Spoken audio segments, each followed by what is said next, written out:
la reine Elisabeth II et son époux le prince Philippe descendent Piscode Street à Windsor, à l'occasion du 90e anniversaire de Sa Majesté, le 21 avril 2016. Photo, Steve Parsons. Pas photo à Baca Press à Windsor. Tous les commerçants la connaissent, évidemment. Sa Majesté, de son côté, en connaît aussi quelques-uns. Un jour, un membre de la cour venu chercher un bouquet m'a glissé: vous savez, elle sait de chez qui viennent les fleurs, confie Martine Crossley. Sa boutique se situe au bas de Piscode Street, l'artère commerçante de Windsor, dans une belle bâtisse construite en 1532. Selon la légende, Anne Boleyn aurait passé la nuit précédant son mariage avec Henri VIII dans cette ancienne auberge. Le château est juste en haut de la rue. Elisabeth est presque une voisine, qui passe tous ses week-ends dans sa résidence préférée. Il y a toujours le sentiment d'être dans un village ici, souligne Martine, même si c'est une ville royale. Notre dossier, le mariage du prince Harry et Meghan Markle installé à Windsor en 1991, l'artisan fournit régulièrement des fleurs à la couronne pour toutes sortes de rendez-vous officiels, depuis un certain nombre d'années maintenant. Derrière la caisse, le mur est couvert de photos de ces dames de la firme, un bouquet de Martine à la main, la reine sortant de la chapelle Saint-Georges après la messe de Pâques, ou bien lors de son 90e anniversaire à Windsor. Ici la duchesse de Cambridge, Kate, pour la Saint-Patrick. Quand une commande est passée par la maison royale, on ne vous dit jamais ce que la reine va porter, alors on improvise, en fonction de la météo et de la saison, explique simplement cet ancien joaillier, affable et soigné. La reine Elisabeth II portant des bouquets confectionnés par le fleuriste Martine Crossley, en 2017 et 2016. Photo, Arthur Edward The Peter Nichol Reuters. Avec le temps, il a appris à connaître les goûts de Sa Majesté. Elle n'aime pas les couleurs sombres, ni les bouquets trop ficelés. Elle préfère les fleurs odorantes, comme les frisia. Selon l'expert, sa fleur préférée est la Lily of the Valley, le muguet. Certains bouquets finissent dans les appartements royaux, d'autres sont donnés à des œuvres de charité. Nous avons aussi réalisé des arrangements floraux pour des événements privés de la famille, mais nous ne les mettons pas au mur, évidemment. Dans un pays où les envahissants tabloïds se vendent par millions, respecter l'intimité de la famille royale est une règle d'or à Windsor. Un peu plus haut dans Piscode Street, Trudy Durkin est plus prudente encore, et considère avec soin chaque question, chaque réponse. Le grand magasin dont elle est la directrice, Daniel de Windsor, est titulaire d'un Royal Warrant, un mandat émis par la maison royale pour distinguer les fournisseurs officiels de la reine. Une cliente fidèle, prestigieuse et forcément jalouse de sa vie privée. Pas question de la perdre par une indiscrétion, comme la vénérable maison de lingerie Rigby et Pellet de Londres. En janvier dernier, sa propriétaire June Canton, 82 ans, a eu la curieuse idée de livrer dans ses mémoires, Tempête dans un bonnet d'Édé, quelques 60 années de petits secrets sur les goûts et les couleurs de la reine Elisabeth, de sa sœur Margaret, et de Diana. Le palais n'a pas apprécié, le Royal Warrant a été retiré. À l'avenir, Sa Majesté achètera ses sous-vêtements ailleurs. Trudy Durkin de Daniel de Windsor, et le fleuriste Martine Crossley. Réalisation, William Smith, avec Clément Mathieu. Interview. Un Royal Warrant est accordé pour un produit ou un service spécifique. Pour Daniel de Windsor, ce sont les cadeaux. Concrètement, si la reine souhaite offrir un présent, des membres de la cour se rendront chez Daniel pour trouver leur bonheur. Quoi par exemple? Je ne peux rien vous dire, vous le comprendrez, sourit Trudy, courtoise mais inflexible. Pour le deviner, il suffit de se promener dans les allées de ces galeries Lafayette de Windsor. Le magasin a été ouvert en 1918 par Walter James Daniel, l'arrière-grand-père de Trudy. Un siècle plus tard, le department store s'étale sur 7500 mètres carrés, compte une quarantaine de rayons, dont un spectaculaire consacré aux jouets, et 3 restaurants. 2 autres magasins ont ouvert dans les quartiers cossus de l'ouest londonien, et la 5e génération de Daniel est déjà au travail. L'une des plus grandes fiertés reste les armoiries de la maison royale sur la façade de l'établissement, symbole du Royal Warrant. Exemple de Royal Warrant. Photo, Richard Gardner /Rex /Rex Si pas quelques 900 mandats sont actuellement en vigueur à travers le royaume par la reine Elisabeth II, son époux le prince Philippe, ou leur fils, le prince héritier Charles, dont une centaine à Windsor. Pour être éligible, une entreprise ou un artisan doit régulièrement travailler avec l'une des 3 maisons royales pendant les 5 années précédentes, explique la Royal Warrant Holder Association, qui gère les relations entre détenteurs de mandats royaux et maison royale. Le sceau de Sa Majesté est évidemment un argument marketing.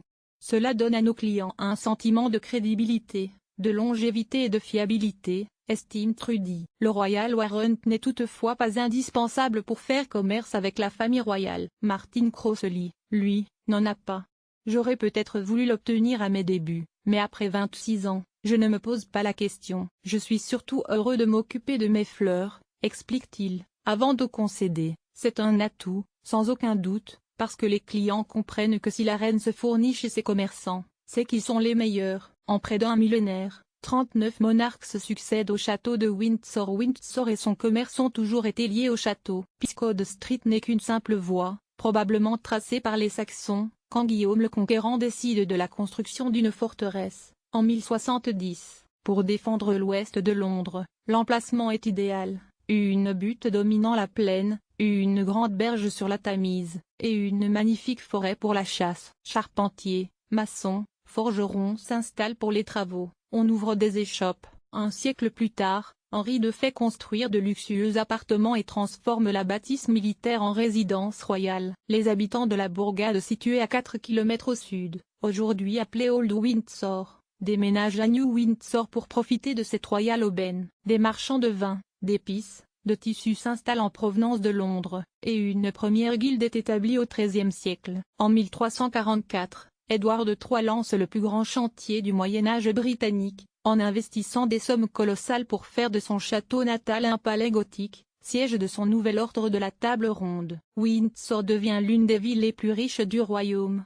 Sa population double, tandis que celle de l'Europe diminue de moitié, emportée par la peste noire. Les petites boutiques de Windsor et le Guildhall, l'hôtel de ville bâti au XVIIe siècle. Photo, Williams Smith. En près d'un millénaire, 39 monarques se succèdent au château de Windsor, résidence principale pour certains, secondaire pour d'autres. La bâtisse est parfois considérée comme un simple pavillon de chasse, une ultime forteresse ou une prison en temps de guerre civile. Les périodes sont plus ou moins fastes pour le château comme pour la ville qui fourmille au gré de la présence royale. Les 16e et 17e siècles sont les plus durs. En 1714, la maison de Hanovre succède à celle des Stuart, et ces gens s'installent au palais londonien de St James. Au château délaissé de Windsor, les gardiens prennent l'habitude de faire visiter les appartements royaux pour une poignée de pounds. George Ier et George II laissent faire. Ironie de l'histoire, les deux rois lancent ainsi un business model encore en place à notre époque. Des guides sont imprimés dès 1750 pour les visiteurs aisés. Ce sont les premiers touristes.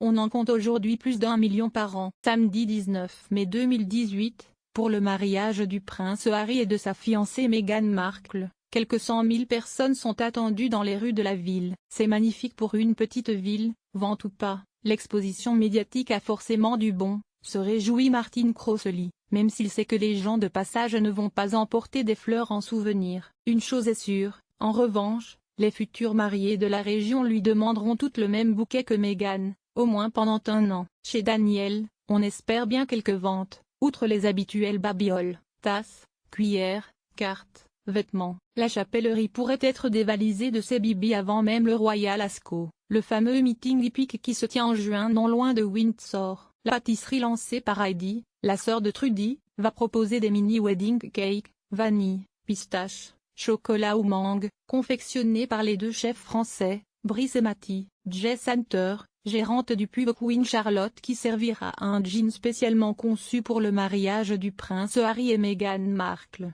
Réalisation, William Smith, avec Clément Mathieu, interview, et Simon Benatar, montage, dans une ruelle en face du château. Le pub Queen Charlotte servira, pour sa part, un gin spécialement conçu pour l'occasion, comme Harry Eru, ou ginger en anglais. Notre gin a une bonne saveur de gingembre, s'amuse la jeune et joviale gérante, Jess Hunter. Harry doit dédicacer une bouteille, à mettre aux enchères pour les Invictus Games, son œuvre de charité. C'est très important pour nous de participer à ce mariage, car je suis de Windsor, j'ai toujours vécu ici, et il y a un vrai sentiment de proximité avec la famille royale, souligne la patronne, autour d'un gin aux notes de gingembre en effet, mais aussi de racines d'iris, et de citron vert, et de confier. Harry allait à l'école en bas de la rue, de l'autre côté du pont, au fameux collège d'Eton, Note de la rédaction, je le voyais en allant à mes cours de natation. Certains de mes amis ont fait leur service militaire avec lui.